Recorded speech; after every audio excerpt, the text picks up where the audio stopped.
Our ears are sorry to hear about the great Asha Bhosle. Yes, you heard it right.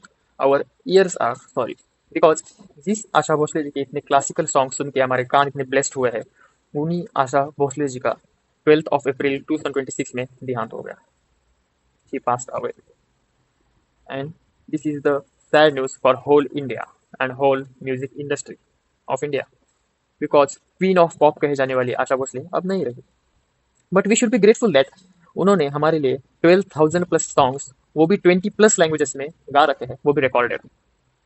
So we should be grateful for that. Now हम आशा भोसले जी के बारे में बात करेंगे.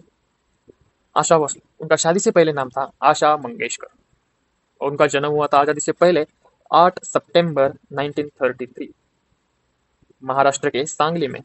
उनके father का नाम दीनानाथ मंगेशकर. वो एक respected theatre artist and classical musician थे.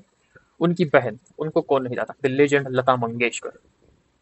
दोनों बहनों ने मिलके इंडियन म्यूजिक इंडस्ट्री को जितना कंट्रीब्यूशन किया है उतना किसी और ने कभी नहीं किया और ना ही कभी कर पाएंगे. The great Lata Mangeshkar passed away at the age of 92 years and Asha Bhosle ji also passed away at the age of 92 years. Lata Mangeshkar Asha Bhosle ji की बड़ी बहन थी, 4 साल से बड़ी, और 92 ईयर्स में उनका देहांत हुआ और 92 ईयर्स में ही आशा भोसले जी की चल बसी. This is really end of an era of classical music for India. Asha Bhosle ji का पहला सॉन्ग 1943 में आया था, जबकि बस वो 10 साल की थी. एंड उन्होंने एक मराठी गाना गाया था. वो मराठी गाने का नाम था चला चला नव बाळा. उसके बाद पहला हिंदी सॉन्ग उन्होंने गाया 1948 में शुनरिया फिल्म के लिए, और उस गाने का नाम था सावन आया. फिर उसके बाद वो गाना गाने शुरू कर देती है और फिर 1950 से 1960 के बीच उनके कुछ बहुत फेमस सॉन्ग्स आते हैं, जैसे कि उड़े जब जब जुल्फे तेरी, आइए मेहरबान, ये है रेशमी जुल्फों का अंधेरा. उसके बाद उनका गोल्डन इरा शुरू होता है 1970 से 1980 के बीच. उन्होंने दम मारो दम, चुरा लिया है तुमने हमको, दिल चीज क्या है, ऐसे गाने गा के she became one of the greatest singer for India. उन्होंने इतने सुंदर तरीके से गाने गाए हैं कि वो अभी भी सुनते वक्त हमें महसूस होते हैं. उनकी आवाज में जो प्यार था, उनकी आवाज में जो मधुरता थी, वो हम भी अभी भी समझती है. She was one of the greatest singer for India. उसके बाद उन्हें इंडिया में कुछ हाईएस्ट अवार्ड देके सम्मानित किया गया, जैसे कि national film award for best female playback singer multiple times मिला है उनको. उसके बाद उन्हें पद्मश्री 1997 में, 2008 में पद्म विभूषण, 2000 में दादा साहेब फाल्के अवार्ड और फिल्म फेयर अवार्ड्स में 7 बार wins.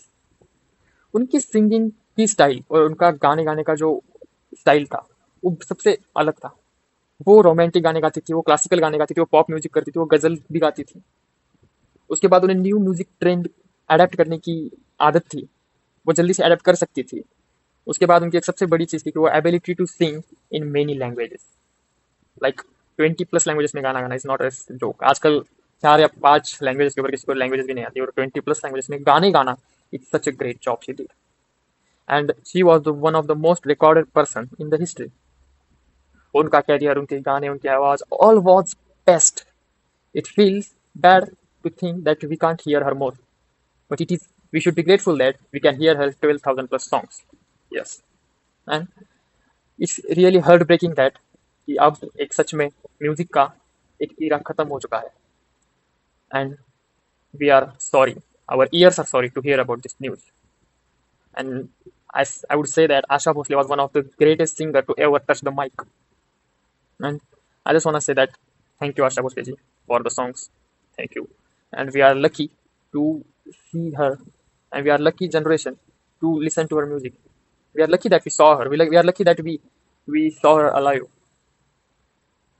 This is so lucky, man. And we are grateful कि आप जैसे सिंगर इंडिया में आए, इंडिया के लिए इतना कुछ किया आप जैसे. And thank you so much. RIP the great Asha Bhosle. जय हिंद.